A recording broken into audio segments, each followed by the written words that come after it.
लोगों ने जैसा कि लास्ट क्लास में पढ़ा था कि भारत में यूरोपीय कंपनियां आई। यूरोपीय कंपनियों में आने के क्रम में सबसे पहले कंपनी जो आई थी वो कौन थी? पुर्तगाली थी।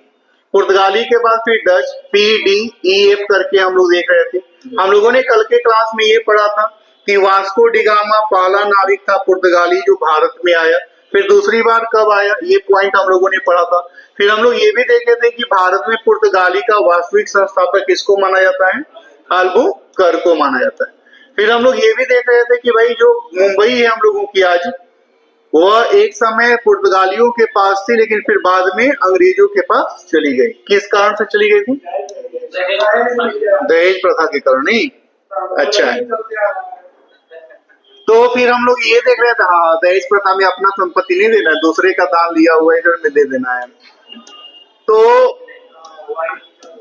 है अब देखिए यहाँ पे एक क्वेश्चन इंपॉर्टेंट था कि ब्लू वाटर पॉलिसी किसने बनाई है? वास्तविक संस्थापक किसको माना जाता है? पहला व्यक्ति जो कौन आया? तीन अलग अलग बातें हैं ना। पहला कंपनी कहाँ खोला? इधर लिखा होगा, कोचीन में खोला। फिर अंग्रेज हम लोग जानते हैं कि 1600 ईस्वी में महारानी एलिजाबेथ के मतलब उनके गाइडलाइन में या उनके शासनकाल में हम लोगों का बना था। पहला व्यक्ति कौन आया था? Captain Hawkins. अंग्रेज पहला अंग्रेज जो भारत आया था किसके टाइम में आया था? जागी। दूसरा कौन आया था? Sir Thomas Brook. फिर हम लोग ये भी देख रहे थे कि सूरत में पहली फैक्ट्री स्थापित की गई थी कब? 1608। फिर बाद में 1651 में अंग्रेजों ने बंगाल का व्यापार का विशेष अधिकार ले लिया, शाह शुजा से ले लिया। फिर फर्रुख सिंह से 1717 में भी ले लिया था बंगाल में पूरा व्यापार करने को। फिर हम लोग ये देख रहे थे 1757 ईस्वी में लड़ाई हुआ था, किसके नाम से जानते हैं? प्लासी की लड़ाई। और 1764 में भी वो लड़ाई हुआ जिसको बक्सर युद्ध के नाम से जाना गया। तो और उसके बाद फिर 5857 में विद्रोह हुआ और इसी विद्रोह से हम लोगों की कहानी शुरू हो गई रियल में इतिहास की। लेकिन बीच में मैंने ना कुछ पॉइंट्स रखे हैं क्योंकि अंग्रेज जब यहाँ पे शासन करना शुरू कर लिए 1757 से, इवन 1764 से, क्योंकि उससे पहले तो वही लोग नवाब हम ही लोग को बना दिया बंगाल के लोगों को ही। 1764 से खुद अपनी जिम्मेवारी ली कि हम ही लोग पूरा काम करेंगे। तो ऐसा र्यूमर फैल गया था कि भाई 1857 में फैला था कि 100 साल के बाद ही लोग निकल जाएगा। 1757 से शुरू हुआ था काम, 1857 100 साल हो गया, एग्रीमेंट खत्म, निकलो आप लोग। तो ऐसा वो लोग निकला नहीं, फिर हम लोग लड़ाई पिड़ाई सब हो गया। यही से शुरू होगा हम लोगों का रियल इतिहास, जिसको हम लोग आगे देखेंगे। लेकिन बीच में मैंने चूंकि काम करने वाले बहुत सारे अंग्रेज अधिकारी आए, गवर्नर जनरल आए, वायसराय आए, तो उन लोगों के टाइम में कुछ अलग अलग काम हुए और उस काम को ध्यान में रख के कि कौन से टाइम में कौन से काम हुए, किसके शासनकाल में कौन से काम हुए, उसमें हम लोगों को ध्यान से रखना है। जिसमें 3 युद्ध काफी फेमस है, जिसमें कर्नाटक के उत्तराधिकार के बीच में लड़ाई हुआ और ये लड़ाई एक्चुअल में किसके किसके बीच में जाना जाता है? तो अंग्रेज और फ्रांसीसियों के बीच में जाना जाता है। आप जानते हैं कि पुर्तगाली बहुत पहले भारत में आ गए, लगभग 1500 ईस्वी में। 1600 में अंग्रेज आए, 1664 में फ्रांसीसी आए। 100 साल तक पुर्तगाली लोग यहाँ पे रहा, वर्चस्व बना लिया था। लेकिन जैसे ही अंग्रेज लोग आया उनको खदेड़ के यहाँ से बाहर कर दिया और उन लोगों का थोड़ा सा आपस में देश में भी उतना सपोर्ट नहीं था, जिसकी वजह से हम लोग वहां पे पुर्तगाली पनप नहीं पाए भारत में। लेकिन अंग्रेज और फ्रांसीसी इन दोनों के सपोर्ट अपने देश से काफी ज्यादा मिल रहे थे। तो अंग्रेज और फ्रांसीसी का लड़ाई थोड़ा सा ज्यादा फेमस भी है, अपने क्वेश्चंस में भी बार बार पूछा जाता है। तो पहला कर्नाटक युद्ध किसके किसके बीच हुआ? तो जितना भी हम लोग देखिएगा तो जो ये कर्नाटक युद्ध हुआ वो किसके किसके बीच हुआ है? अंग्रेज और फ्रांसीसी के बीच में हुआ। किसके किसके बीच हुआ? अंग्रेज और फ्रांसीसी के बीच। क्वेश्चन पूछता है कि पहला युद्ध जो है वह कौन से संधि पे खत्म हुआ या कौन से एग्रीमेंट पे खत्म हुआ, दूसरा किस एग्रीमेंट पे खत्म हुआ। तो ये क्वेश्चन कई बार पूछा गया है कि एक्स-ला-शापेल किस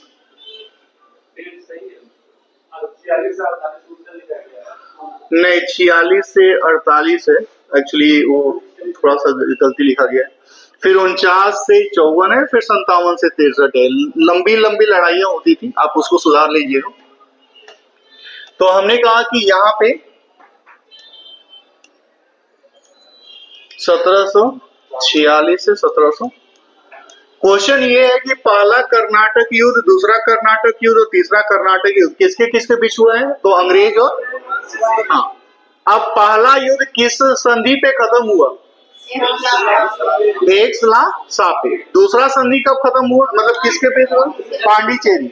हालांकि ये दोनों, पहला और अंतिम दोनों फेमस है ना। तो अंतिम जो तीसरा युद्ध है वो कौन से संधि पे खत्म हुआ? पेरिस संधि 1763। उसके बाद इन दोनों में युद्ध शुरू नहीं हुआ, इन दोनों में युद्ध हुआ ही नहीं।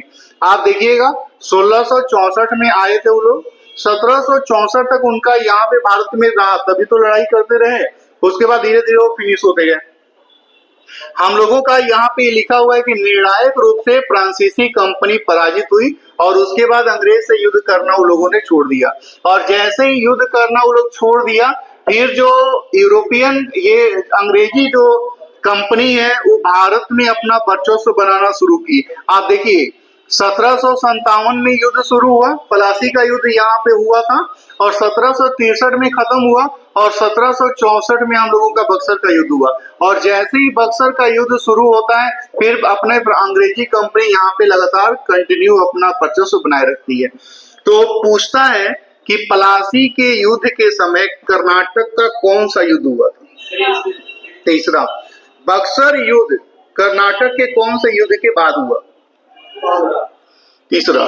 क्योंकि दोनों ही तीसरा युद्ध के बाद ही, चूंकि ये दोनों में तो अंग्रेज इन्हीं के साथ उलझे रहे, अपनी शक्ति का बंटवारा नहीं कर पाए, लेकिन तीसरा युद्ध के बाद वो लोग फ्री हो गया, क्योंकि ये अंतिम रूप से फ्रांसीसी लोग बोला कि ठीक है भाई, तुम भी काम करो, हम नहीं रहेंगे इस यहाँ पे, ये वाला बात हुआ, और वहां से वो लोग शुरू हुए। तो जरा बताइएगा, पहला कर्नाटक युद्ध किस संधि पे खत्म हुआ? तीसरा पेरिस संधि। और जैसे वो अंतिम युद्ध था अंग्रेज और फ्रांसीसी के बीच में, उसके बाद फ्रांसीसी लोग अपना रास्ता नप लिया। अब हम लोगों ने कहा कि जैसे धीरे धीरे हम लोग आगे बढ़ते हैं, तो अलग अलग गवर्नर हुए, वायसराय हुए, उन लोगों के इस रीजन में कुछ काम हुए जिसको कि हम लोगों को ध्यान से देखने की है, कभी कभी क्वेश्चन पूछ लेता है। तो पहला, इससे पहले भी गवर्नर हुए, लेकिन हम लोगों का जो फेमस जो कुछ काम है वो हम लोग देखते हैं। तो आपने देखा होगा, हम लोग बचपन में पढ़े होंगे टीपू सुल्तान के बारे में, मैसूर का रहने वाला राजा टीपू सुल्तान। तो यहाँ पे जब लॉर्ड कॉर्नवालिस काम कर रहे थे 1786 से 93 तक, तो यहाँ पे 1786 में लॉर्ड कॉर्नवालिस को बंगाल का गवर्नर जनरल बनाया गया। और उसके रीजन में कौन सा युद्ध हुआ? तो अंग्रेज का तीसरा युद्ध हुआ, किसके साथ? मैसूर के साथ। और तीसरे युद्ध में हुआ क्या? तो जिसके बाद टीपू सुल्तान से श्रीरंगपट्टनम की संधि हुई 1792। अब यहाँ पे 1792 में, यहाँ पे चूंकि अंग्रेज लोग का क्या था कि दो अलग अलग देश अगर हो गए, तो एक को लोग सपोर्ट करता था और उसके सपोर्ट की वजह से दूसरे को लड़ाता था। और जैसे ही लड़ा के ये लोग कोलैप्स हुआ, खत्म हुआ, तो अब इसका जिसको सपोर्ट किया उसके साथ वो युद्ध करना शुरू होता था कि भाई तुम्हारी एग्रीमेंट तो हुई थी कि 4 करोड़ रुपया देना, तुम तो 3 ही करोड़ रुपया दिए हो, चलो हम लोग फिर से वही करते हैं, या तो 4 करोड़ रुपया दो या तो फिर युद्ध करें। 4 करोड़ का बात ही नहीं हुआ है तो देगा क्यों? तो ऐसे कर करके युद्ध हम लोगों का शुरू था। पहले किसी को सपोर्ट किया, दूसरे को हरवाया, फिर जिसको सपोर्ट किया उसी को हरवाना है। तो ऐसा कर करके इन लोगों ने काफी काम किया है। तो भारतीय राज्य भी थोड़े से उस समय गलत प्रोसेस में काम किए। जैसे उस समय भारत में 3 बड़े बड़े जगह थे, एक तो मराठा लोग भी था, बंगाल खुद भी था ना, और छोटे छोटे जगह भी थे। लेकिन ये टीपू सुल्तान एक अच्छा शासक माना गया और इसने अपने सैनिक के बढ़ोतरी के लिए फ्रांसीसियों का सपोर्ट लिया। और जो लोग फ्रांसीसी से सपोर्ट लिया वो लोग अपना दुश्मन मानता था फ्रांसीसी को, बोला जो लोग भी सपोर्ट लिया वो मेरा दुश्मन हो गया। ऐसे करके उन लोगों ने लड़ाइयां शुरू की।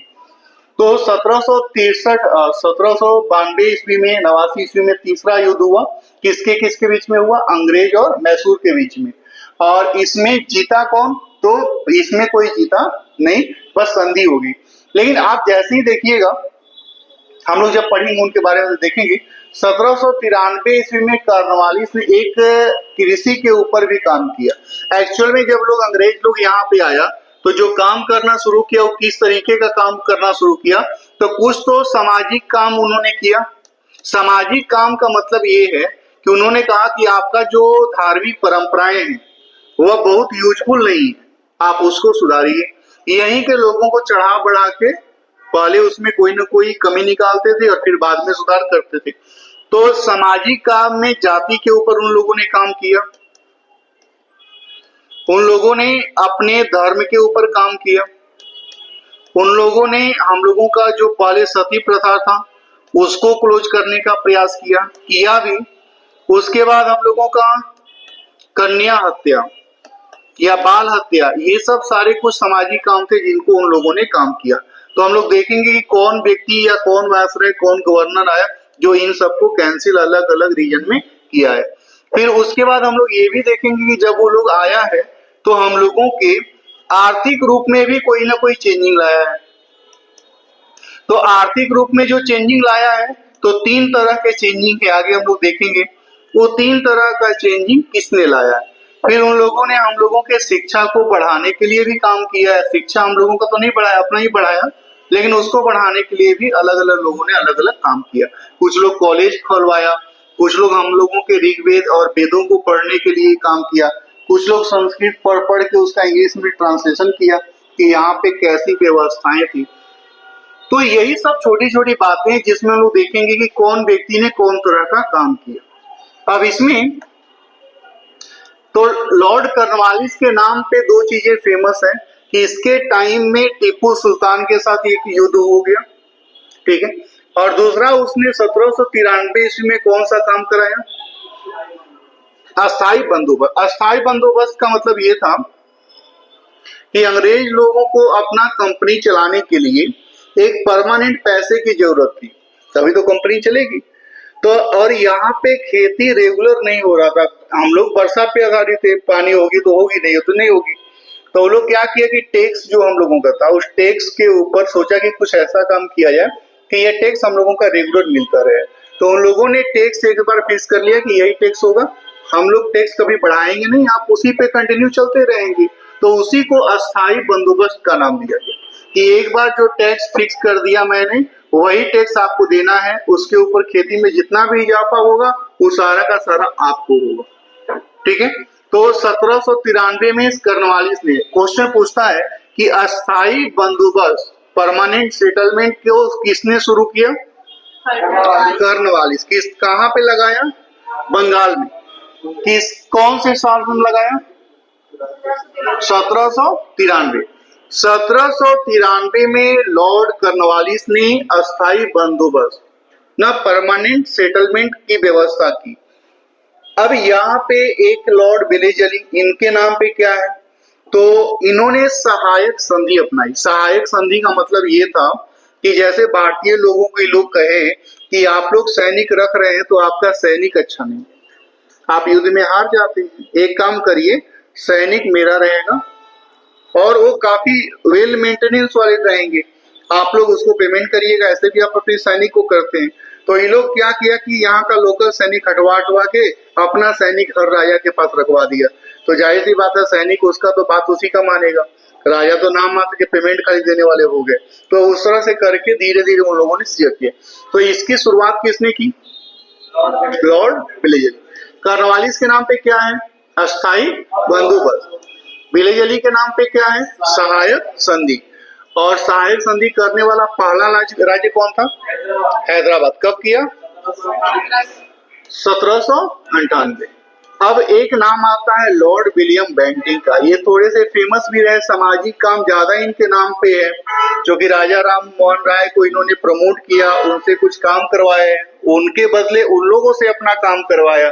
तो लिखा हुआ है कि लॉर्ड विलियम बेंटिंग भारत का प्रथम गवर्नर जनरल था, ठीक है, और बंगाल का अंतिम गवर्नर जनरल था। आप जानते हैं कि एक समय के बाद जो हम लोगों का बंगाल का गवर्नर जनरल था उसको बदल के हम लोग भारत के गवर्नर जनरल के रूप में बना दिए।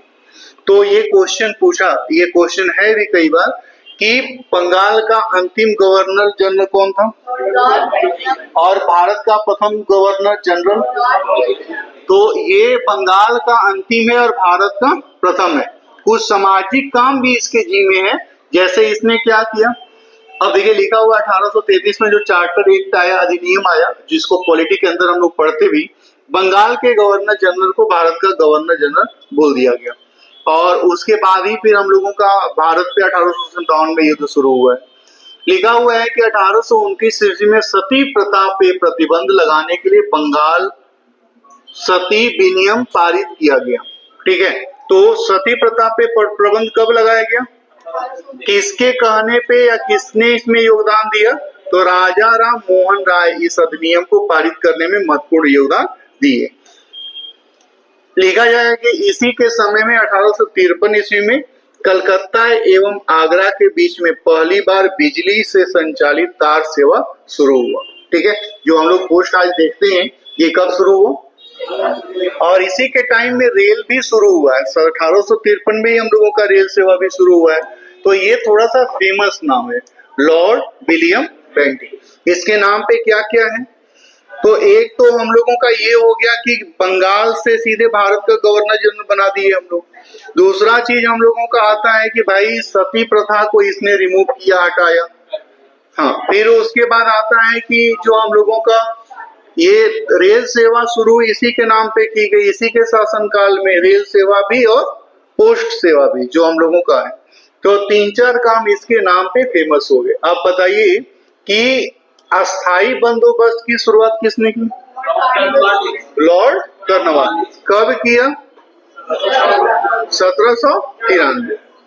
फिर हम लोगों का है कि सहायक संधि की शुरुआत करने वाला लॉर्ड वेलेजली।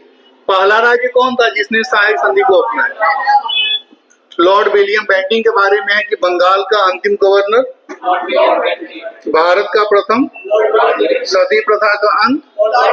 उसमें किसने सपोर्ट किया, कौन सा भारतीय व्यक्ति ने, राजा राम मोहन राय। इसमें कोई दिक्कत नहीं। फिर हम लोगों का ये रेल सेवा शुरुआत हुई। ठीक है, दूसरा है कि फिर हम लोगों का पोस्ट ऑफिस वाला भी व्यवस्था शुरू हुई है। ये दोनों इसी के सेशन में शुरू हुए। फिर हम लोगों का ये आता है कि जब 1857 का युद्ध हो गया तो भारत के गवर्नर जनरल का पोस्ट कैंसिल कर दिया गया। उससे पहले एक कंपनी जो व्यापार करने आई, वही लोग लड़ाई लड़ती थी, वही लोग शासन करती थी। लेकिन जब 1857 का युद्ध हो गया तो उसके बाद वहां के राजा ने बोला कि नहीं, अब कंपनी से काम नहीं चलेगा, हम वहां पे डायरेक्ट अपना लोग भेजेंगे। और वहां से फिर नया एक प्रोग्राम हम लोग का शुरू होता है, जिसमें हम लोगों का होता है कि राजा का शासन शुरू होता है। तो यहाँ पे लिखा गया है कि 1856 से लेके 62 में लॉर्ड कैनिंग, ये इसलिए फेमस है क्योंकि 1857 का युद्ध इसी के रीजन में हुआ। तो 1857 का युद्ध के समय भारत का वायसराय कौन था, लॉर्ड कैनिंग। अब देखिए यहाँ पे लिखा गया है कि यह भारत में कंपनी द्वारा नियुक्त अंतिम गवर्नर जनरल था और ब्रिटिश सम्राट के अधीन नियुक्त भारत का प्रथम वायसराय। अब क्या हुआ कि गवर्नर जनरल का जो पोस्ट था उसको कैंसिल कर दिया गया और क्या लिया गया, ब्रिटिश सम्राट के अधीन क्या लाया गया, भारत का वायसराय। तो भारत का प्रथम वायसराय कौन था, भारत का प्रथम गवर्नर जनरल कौन था, लॉर्ड विलियम बेंटिंक। बंगाल का अंतिम कौन था, तो ये बंगाल का अंतिम और भारत का पहला। लेकिन भारत का पहला जो वायसराय बना है वो कौन बना है, लॉर्ड कैनिंग, ये बना हुआ है। इसी के समय में हम लोगों का 1857 का युद्ध भी हुआ है। अब लिखा भी है यहाँ पे। अब देखिए यहाँ पे लिखा हुआ है कि जब ये युद्ध खत्म हो गया तो सुधार के बाद, जब सुधार की बात आई कि यार क्यों युद्ध हो गया, तो पता चला कि कंपनी थोड़ा सा ज्यादा रूड तरीके से बिहेव करती थी। तो राजा ने कहा कि कंपनी रूड तरीके से बिहेव करती थी तो कोई बात नहीं, हमारा डायरेक्ट चलेगा, रूड तरीके से बिहेव नहीं होगा। लेकिन उसके बाद भी ये प्रोसेस जारी ही था। सुधार के अंतर्गत भारत कंपनी हाथों में सीधे चला गया, ब्रिटिश क्राउन ने अपने नियंत्रण में ले लिया। क्वेश्चन ये पूछा गया है कि कंपनी का शासन कब खत्म हुआ, 1857 के युद्ध के बाद। कंपनी का शासन 1857 में खत्म हुआ तो किसका शासन शुरू हुआ? किसका शासन शुरू हुआ? ब्रिटिश क्राउन का ना, राजशाही यहाँ पे प्रशासन शुरू हुए। तो जरा जितना देर हम लोग पढ़े एक बार वापस बताइएगा सोच के कि अस्थायी बंदोबस्त की शुरुआत किसने की? Lord Cornwallis. कब? बंगाल में। कहाँ पे? बंगाल में। बंगाल का अंतिम गवर्नर जनरल कौन था? बंगाल का अंतिम कौन था? Lord William Bentinck. भारत का प्रथम गवर्नर जनरल लॉर्ड विलियम। सती प्रथा का अंत किसने किया? Lord William. रेल सेवा की शुरुआत किसके रीजन में हुई? पोस्ट ऑफिस की शुरुआत। फिर हम लोग ये पढ़ते हैं कि जब लॉर्ड कैनिंग यहाँ पे थे तो वहां पे भारत में एक बड़ा सा युद्ध हुआ था जिसको 1857 की लड़ाई या भारत का प्रथम स्वतंत्रता संग्राम के नाम से भी जाना जाता है कि भाई भारत का प्रथम फ्रीडम को मूवमेंट का लड़ाई थी। क्या हम लोग ये बता पाएंगे किसके रीजन में हुआ था? Lord Canning. और लॉर्ड कैनिंग के नाम पे एक और बातें हैं हम लोगों की।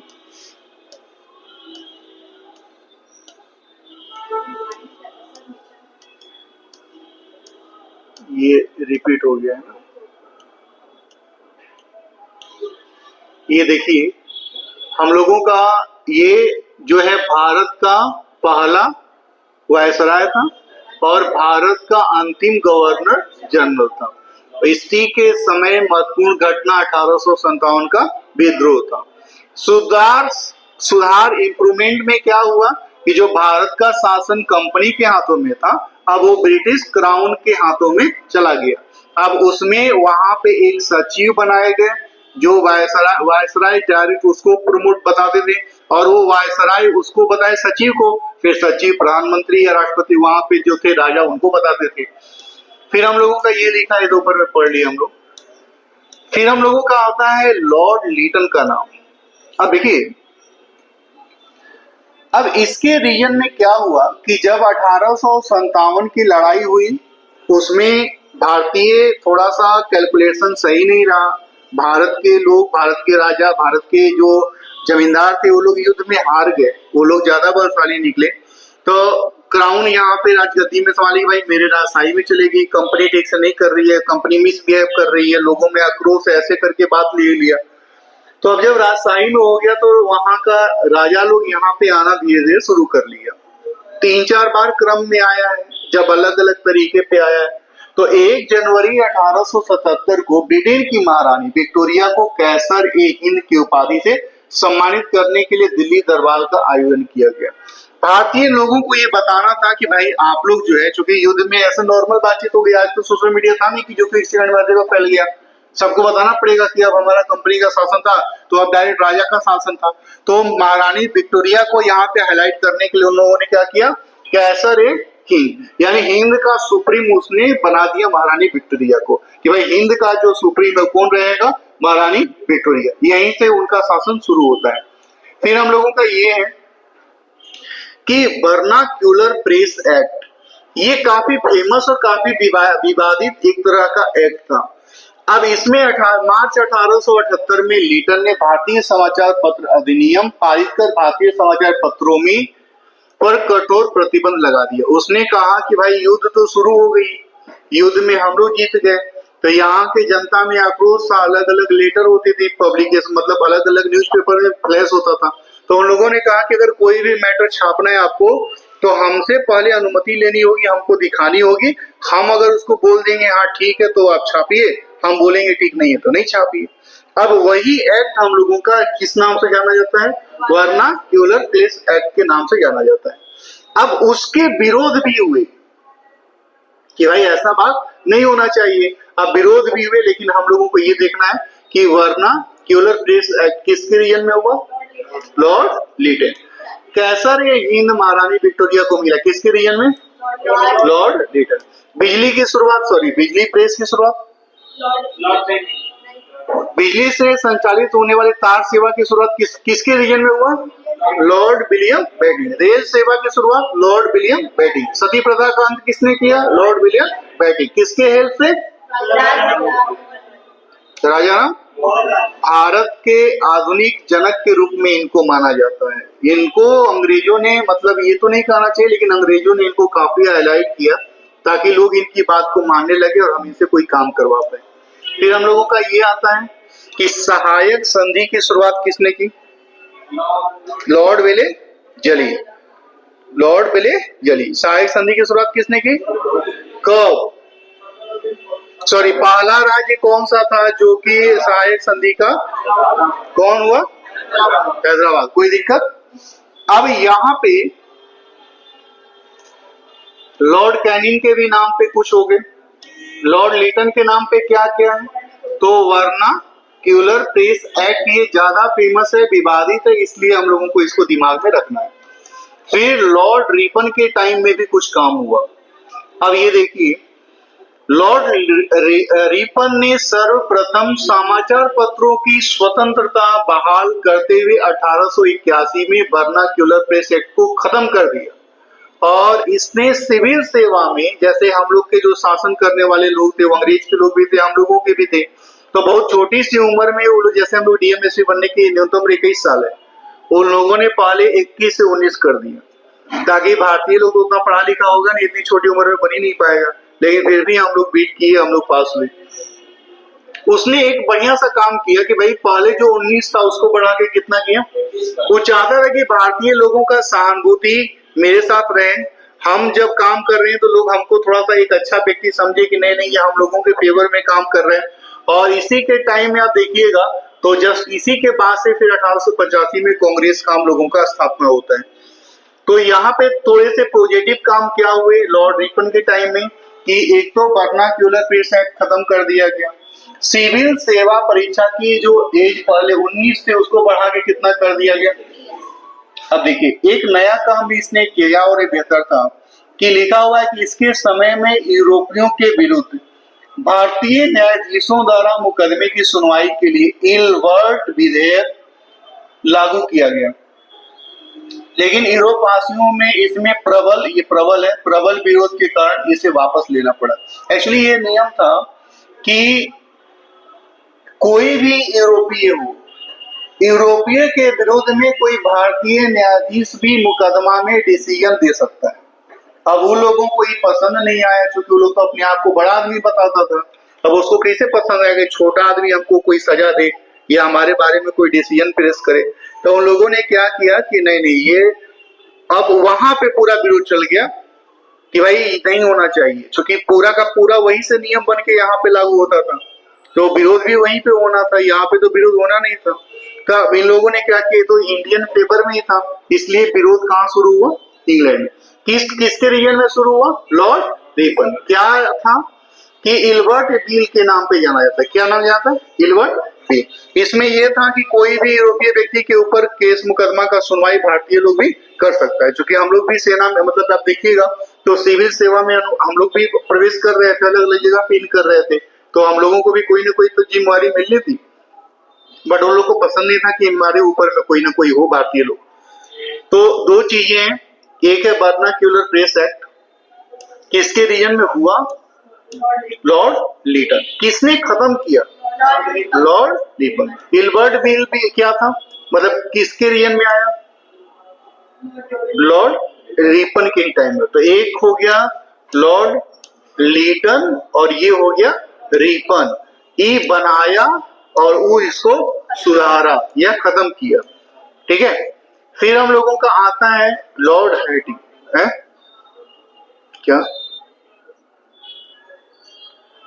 अभी तो 10 मिनट हुआ पढ़ते हुए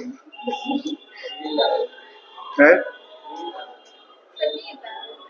अच्छा ठीक है, बताइएगा, नहीं आएगा। अस्थायी बंदोबस्त की शुरुआत किसने की? अस्थायी बंदोबस्त की शुरुआत किसने की? लॉर्ड रिटन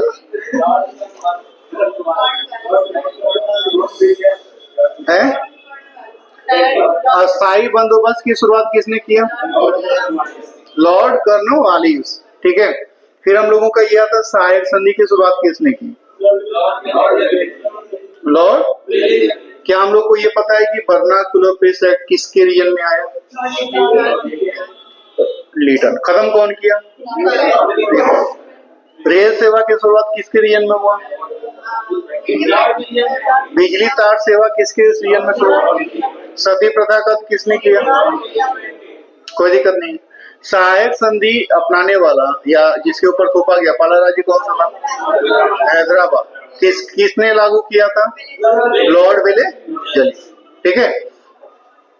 सिविल सेवक की जो एज 19 से 21 करने का काम किसके रीजन में हुआ? कोई दिक्कत नहीं है। फिर हम लोग ये पढ़ लिए कि इल्बर्ट बिल तो जो था वो किसके रीजन में लाया गया? Lord Ripon. तो ये कुछ थोड़े थोड़े फेमस काम थे। 1857 का विद्रोह किसके रीजन में हुआ? Lord Canning. भारत का अंतिम गवर्नर जनरल कौन था? Lord Canning. भारत का पहला वायसराय लॉर्ड कैनिंग को ही बनाया गया, अंतिम था और ये पहला था। बंगाल का अंतिम गवर्नर जनरल और भारत का पहला लॉर्ड विलियम। वाह, क्या याद किए हुए। तो सोचिए कि नींद में याद है, अगर जगह होती तो क्या करते? लिखा है। हाँ, तो रात में प्रॉपर सोएं, दिन में नहीं आएगी।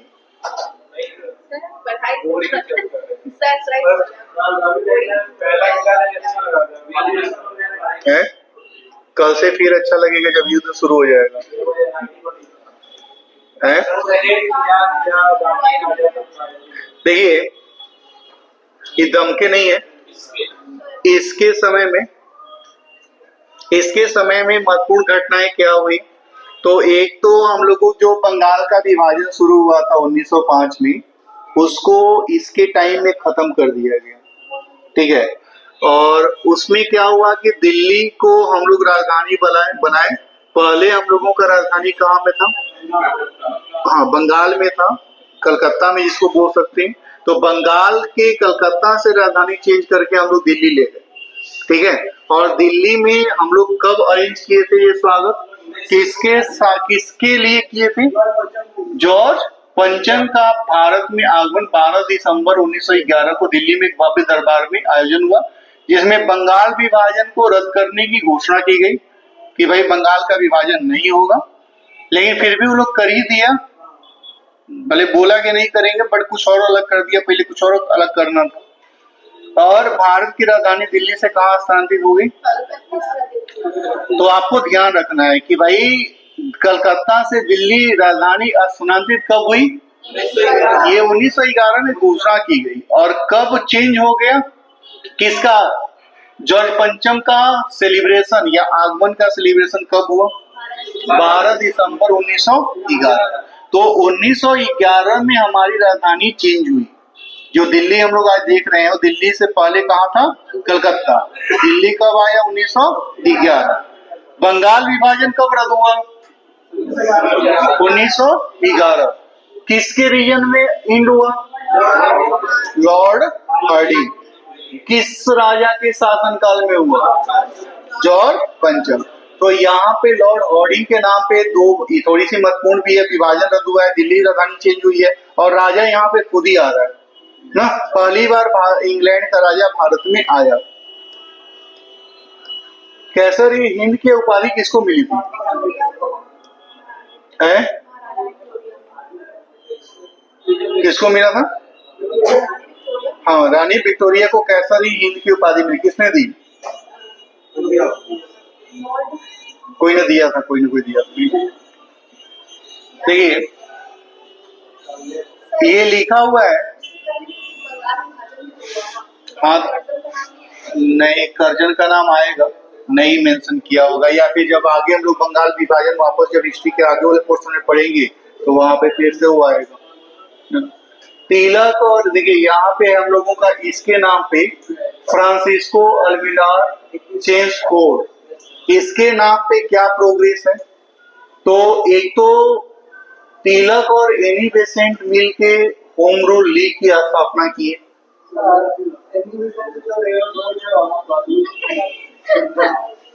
है तो उन्हीं के नाम पे। जैसे कोई मान लीजिए महात्मा गांधी मार गया तो जाहिर सी बात है महात्मा गांधी, पंडित दीनदयाल उपाध्याय जो चेंज हो गया। नहीं, पटना में उधर जाइएगा, पहले राजा बाजार था, अभी उसका नाम चेंज हो गया। रे हैं?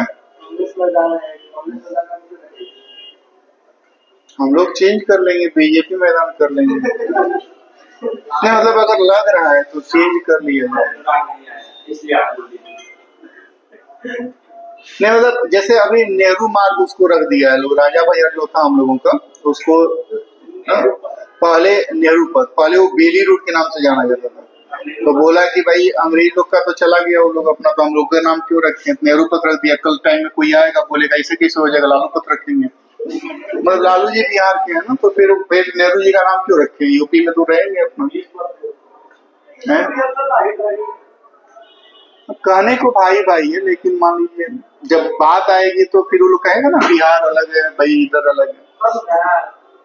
अब इसके टाइम में क्या हुआ है तो देखिए, जालियांवाला बाग कब हुआ था? कब हुआ था? 13 अप्रैल 1919। और ये किसके टाइम में हुआ था? जेम्स फोर्ड के टाइम में हुआ था। और हाँ, तो इसमें ये भी हम लोगों का है कि रॉलेट एक्ट भी आया था। हम लोग जब पढ़ेंगे आगे तो देखेंगे रॉलेट एक्ट क्या था, जालियांवाला बाग हत्याकांड क्यों हुआ, इसका विरोध कौन कर रहा था, होम रूल लीग की स्थापना क्यों करनी पड़ी, कौन कौन से पॉइंट ऐसे परेशान थे मतलब कि जिसको वजह से बनाना पड़ा। फिर जब ये सब विद्रोह हो गया तो फिर अंग्रेजों को क्यों सुधार करना पड़ गया, ये सब सारी बातें हम लोग यहाँ पे देखेंगे। फिर हम लोगों का है लॉर्ड माउंट बेटन, मार्च 1947। अब इसमें क्या है कि लॉर्ड माउंट बेटन के टाइम में कुछ और भी काम हो गए हम लोगों के ना। तो इसमें क्या है कि यह ब्रिटिश भारत का अंतिम वायसराय था। कौन था? ब्रिटिश भारत का अंतिम वायसराय कौन था? Lord Mountbatten. और स्वतंत्र भारत का प्रथम गवर्नर जनरल। तो ये क्वेश्चन कई बार पूछा गया है कि स्वतंत्र भारत का प्रथम गवर्नर जनरल कौन था? Lord Mountbatten. भारत का अंतिम वायसराय कौन था? Lord Mountbatten. बंगाल का प्रथम गवर्नर जनरल? भारत का प्रथम गवर्नर जनरल, गवर्नर बंगाल का अंतिम, भारत का प्रथम वायसराय लॉर्ड, नहीं होगा।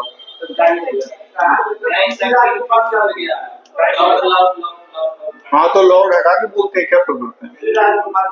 अब उसके बाद फिर हम लोगों का ये है चक्रवर्ती राजगोपालाचारी, तो हट गया ना लॉर्ड से 1948 से 1950। और ये भी अंतिम ही बनेंगे। लॉर्ड माउंटबेटन की वापसी के बाद 1948 में चक्रवर्ती राजगोपालाचारी को भारत के गवर्नर जनरल बनाए गए।